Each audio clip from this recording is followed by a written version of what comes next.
नमस्कार। Sports can के आज के अंक में आप सभी का स्वागत है। मैं अभिषेक कपिल और श्रोताओं, तमाम खेल खबरों पर हमारे साथ विस्तार से चर्चा के लिए स्टूडियो में मौजूद हैं वरिष्ठ खेल पत्रकार जी राजारामन।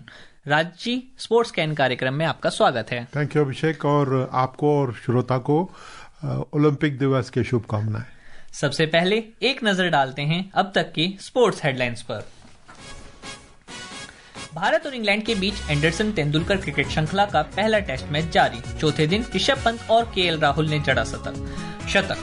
भारत ने थाईलैंड में एशियाई पैरा बैडमिंटन चैंपियनशिप 2025 में 4 स्वर्ण पदक सहित 27 पदक जीते। भारतीय मुक्केबाजों ने सेशेल्स मुक्केबाजी टूर्नामेंट में 3 स्वर्ण सहित कुल 7 पदक जीतकर शीर्ष स्थान हासिल किया। और ओडिशा में कलिंग स्टेडियम में 78वीं सीनियर राष्ट्रीय एक्वेटिक चैंपियनशिप का आयोजन।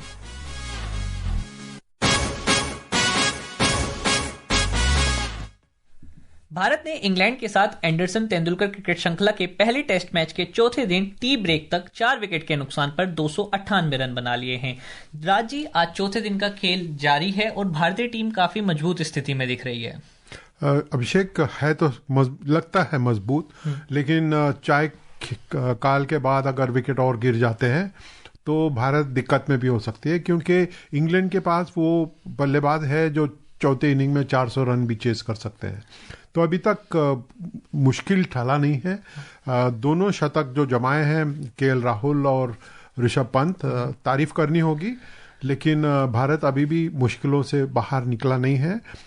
जीत की अगर जाना है तो करुण नायर और राहुल को अच्छी बल्लेबाजी करनी होगी। आज शाम तक पूरा बैटिंग करना होगा और 100 रन कम से कम और जोड़ने होंगे। तो राजी, जैसे अगर भारत 400 से ज्यादा का स्कोर करता है और अगर इंग्लैंड फिर बल्लेबाजी करने आता है तो भारत का जो बॉलिंग अटैक है वो थोड़ा मजबूत स्थिति में है रेदर देन इंग्लैंड के। क्योंकि इंग्लैंड में देखिए, इस बार जेम्स एंडरसन नहीं है, स्टुअर्ट ब्रॉड नहीं है, जोफ्रा आर्चर नहीं खेल रहे हैं और जो पिच है वो तेज गेंदबाजी को ज्यादा सपोर्ट करती है। कर तो रही है, लेकिन जिस तरीके से भारतीय फील्डर्स ने कल फील्डिंग किया है, विश्वास नहीं भरता है। 400 रन भी शायद कम पड़ेंगे अगर कैचेस छूट जाते हैं तो। और एक बुमराह है आपके पास जो हर गेंद में विकेट लेने के लिए चलते हैं। बाकी गेंदबाज लगता है कि वो चौके कभी कभी कंसीड कर जाते हैं बहुत ज्यादा। तो ये इंटरेस्टिंग टेस्ट मैच है अभिषेक, और मुझे लगता है कि भारत को चाय के बाद और ज्यादा मशक्कत करनी होगी। केएल राहुल बहुत ही सूझबूझ के साथ बल्लेबाजी कर रहे हैं। करुण नायर अपना पहला इनिंग 0 बनाने के बाद अभी एक चौका मारा है उन्होंने, बड़ा ही स्ट्रेंज शॉट खेलकर, जो टेस्ट मैच में अमूमन दिखता नहीं है। लेकिन इन दोनों को लंबी साझेदारी करनी होगी, तब जाके भारत की कठिनाइयां जो है वो दूर होंगी। जैसे अगर हम बात करें कि भारत की स्ट्रेटजी क्या हो सकती है, जैसे क्योंकि अब ना खेल करीब 1.5 दिन से बचा है, मुश्किल से 1.5 दिन का खेल बचा हुआ है और उसमें टीम है, जैसे भारतीय टीम को लेके पहले कयास लगाए जा रहे थे कि काफ़ी नई टीम है, नई खिलाड़ियों से भरी हुई है और इंग्लैंड के सामने कैसे कम्पीट करेगी, मुश्किल होगा। लेकिन कहीं ना कहीं टीम ने अपने आप को थोड़ा तो प्रूव कराया कि नहीं, हम कर सकते हैं, विराट कोहली, रोहित शर्मा और आर अश्विन के बिना। एक अनुभव उनका है नहीं, 3 बड़े खिलाड़ी जाने का कोई भी टीम पे उसका असर पड़ता है, लेकिन करुण नायर के पास अनुभव है, उन्हें वापस बुलाया गया है। साई सुदर्शन एकमात्र ऐसे खिलाड़ी है जो पहला टेस्ट मैच खेल रहे हैं। तो मुझे लगता है कि बहुत ज़्यादा चर्चा हो चुकी है कि बहुत सीनियर खिलाड़ी जब रिटायरमेंट लेके जाते हैं तो टीम को बहुत परेशानी होगी। लेकिन बल्लेबाजों ने दिखाया कि ऐसी कोई बात नहीं है। इंग्लैंड के पास भी वो गेंदबाज नहीं है जो, जैसा आपने कहा, ब्रॉड और एंडरसन जैसे गेंदबाज जब उनके पास नहीं है, उनको भी मुश्किल हो ही रहा है विकेट लेने में। और मुझे लगता है कि बल्लेबाजों ने कर दिखाया है काम। अब बारी है सिराज और प्रसिद्ध कृष्णा कि वो मदद अच्छा करे। अगर सपोर्ट करेंगे, तामोरदार बुमराह के अगर बुमराह को सपोर्ट मिल जाता है तो मेरा ये ख्याल है कि 350 रन या 400 रन का लक्ष्य बड़ा मुश्किल होगा इंग्लैंड के लिए, लेकिन बड़ा दिलचस्प टेस्ट मैच अभी जो मोड है, वेरी वेरी इंटरेस्टिंग स्टेज। काफी वो मजेदार टेस्ट मैच चल रहा है। चौथे दिन में प्रवेश, जैसे आमूमन हमने थोड़े दिन पहले देखा कुछ पिछले साल जैसे टेस्ट मैच हुए कि वो 3 दिन में समाप्त हो गए, 3.5 दिन के खेल पे। एक बार इस पे विचार भी किया गया कि टेस्ट मैच को शायद 4 दिन का कर देना चाहिए क्योंकि 5 दिन लंबा हो जाता है, लेकिन फिर ये दोनों टीमें मैदान पे उतरती हैं और कहते हैं कि नहीं, टेस्ट मैच 5 दिन का ही खेल है। ये बहुत अच्छा कॉन्टेस्ट है। शायद भारत का दबदबा बन जाता अगर सारे कैचेस लेते और बुमराह को बेहतर सपोर्ट मिलता। बुमराह की गेंदबाजी में ही 3 कैचेस छूटे थे। मुझे लगता है कि अगर गेंदबाजी सही हो जाए तो जो हमारे बल्लेबाजों ने अभी तक कर दिखाया है, इसका पूरा अंजाम निकल के आएगा। बट जैसे आप कह रहे हो, बड़ा इंटरेस्टिंग टेस्ट मैच, यहाँ से कुछ भी हो सकता है। चारों रिजल्ट अभी संभव है और 5वें दिन का खेल बड़ा ही रोचक होगा। भारत ने थाईलैंड में एशियाई पैरा बैडमिंटन चैंपियनशिप 2025 में 27 पदक जीते। इनमें 4 स्वर्ण, 10 रजत और 13 कांस्य पदक शामिल हैं। पेश है एक विस्तृत रिपोर्ट।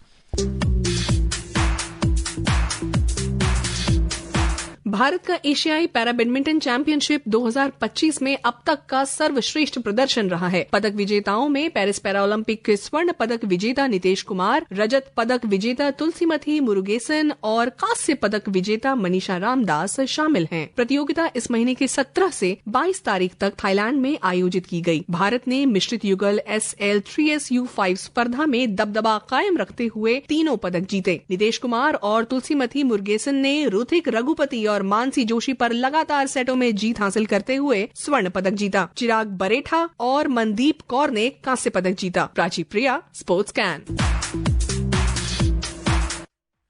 राजी, ये थाईलैंड में जो एशियाई पैरा बैडमिंटन चैंपियनशिप 2025 हुई, 27 पदक और जिनमें से 4 स्वर्ण, 10 रजत और 13 कांस्य पदक शामिल हैं, तो कहीं ना कहीं भारत का प्रदर्शन काफी मजबूत रहा है।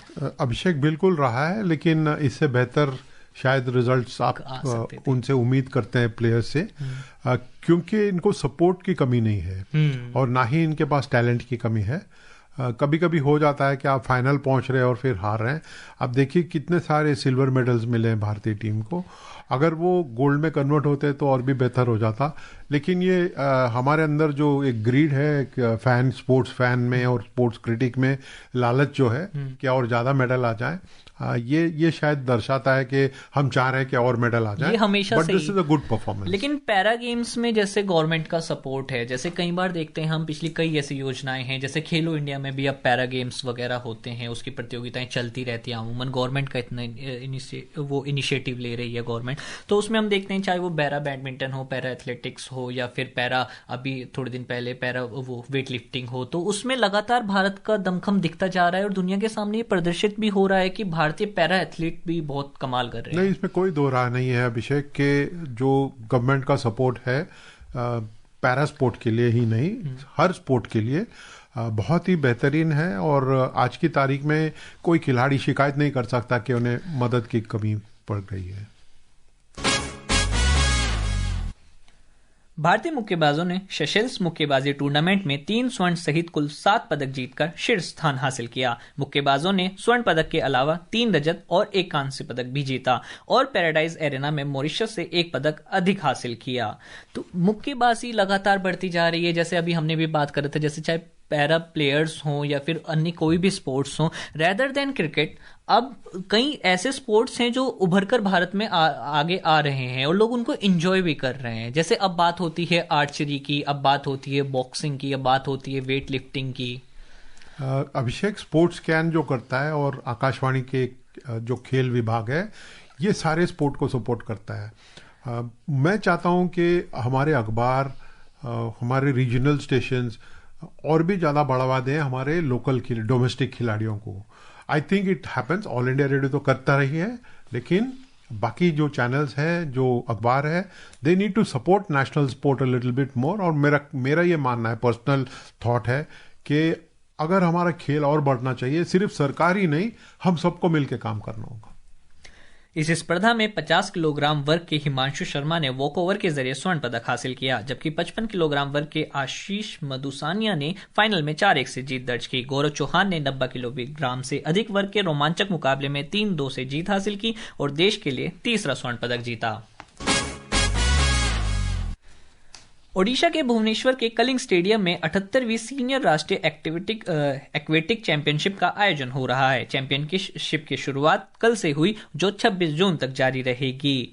राजी, जो एक्वेटिक चैंपियनशिप है, इसको लेकर आप क्या कहेंगे? क्योंकि 78वीं है, काफी लंबे अरसे से चली आ रही है, इसमें खिलाड़ियों का प्रदर्शन कैसा है? नहीं, बहुत बेहतरीन रहा है। और कल पहला दिन था, वहां पे रोहिंटन बेनेडिक्टन तमिलनाडु के तैराक है, वो नेशनल रिकॉर्ड बनाए थे। हाँ, उन्होंने 100 मीटर बटरफ्लाई में 52.57 का सेकंड हासिल किया। वीर धवल खड़े वाला रिकॉर्ड है, जो 16 साल से लगा हुआ था एज नेशनल रिकॉर्ड, उसको तोड़ा है उन्होंने। और आज 2 और नेशनल रिकॉर्ड टूटे हैं। दिनिधि देशुंगु, जो सबसे छोटी हमारी ओलंपियन रही है, 14 साल की उम्र में पेरिस ओलंपिक खेलने गई थी, उनका आज नेशनल रिकॉर्ड हुआ है 200 मीटर फ्री स्टाइल में। और फिर एक और नेशनल रिकॉर्ड हुआ है शॉन गांगुली का 200 मीटर मेडले में। तो कहीं ना कहीं स्टैंडर्ड बढ़ता जा रहा है भारतीय स्विमिंग का, लेकिन और बेहतर करना होगा। अगर आप एशियन गेम्स की बात करें तो वहां पे मेडल्स हमारे कम है। We need to get better with swimming. Tokyo और पेरिस ओलंपिक में कांस्य पदक जीतने वाले भारतीय पुरुष हॉकी टीम के सदस्य रहे अनुभवी फॉरवर्ड ललित उपाध्याय ने 1 दशक से भी अधिक समय तक चलते अपने शानदार अंतर्राष्ट्रीय करियर को अलविदा कह दिया है। उन्होंने आज सोशल मीडिया पर अपने संन्यास की घोषणा की। आइए जानते हैं कैसा रहा उनका सफर।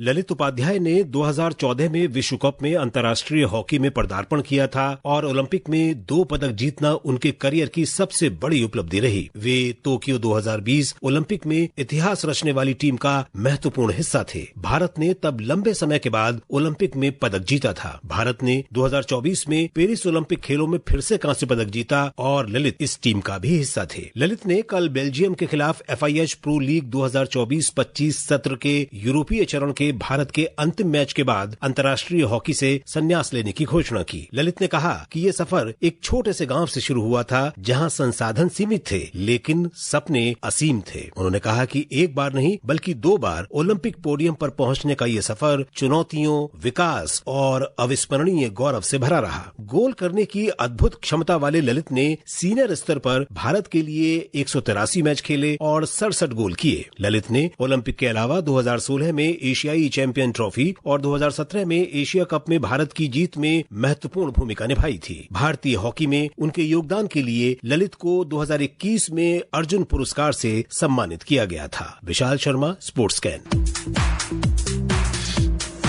राजी, ललित उपाध्याय ने हॉकी को अलविदा कह दिया है और उन्होंने कहा भी ऐसे मौके पर है। कल बेल्जियम के साथ हुए मुकाबले के बाद भारतीय टीम ने जो प्रदर्शन किया, उसके बाद उन्होंने ये फैसला लिया कि वो संन्यास ले रहे हैं। शायद यह काफी मन से उनके चल रहा हो और वो एक मौके की तलाश कर रहे हो।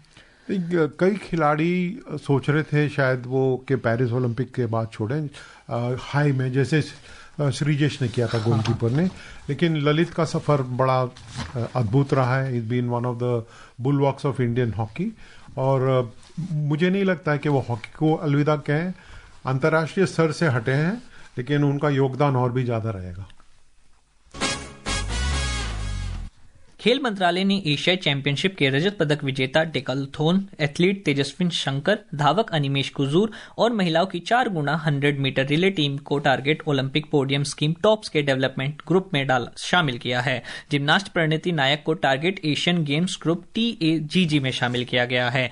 टॉप्स के डेवलपमेंटल ग्रुप में शामिल खिलाड़ियों को 25,000 रुपए का मासिक भत्ता मिलेगा। तो राजी, क्या है ये टॉप स्कीम और कैसे सहायता करेगी खिलाड़ियों को? नहीं, बहुत ऐसे खिलाड़ी थे पहले जिन्हें मदद की जरूरत पड़ी थी और सरकार का ये मानना था कि कोई ऐसे खिलाड़ी को कोई कमी होनी नहीं चाहिए। तो टॉप्स का बहुत जबरदस्त सपोर्ट रहा है। टॉप्स और खेलो इंडिया मिलके भारतीय खेल को आगे लेके गए।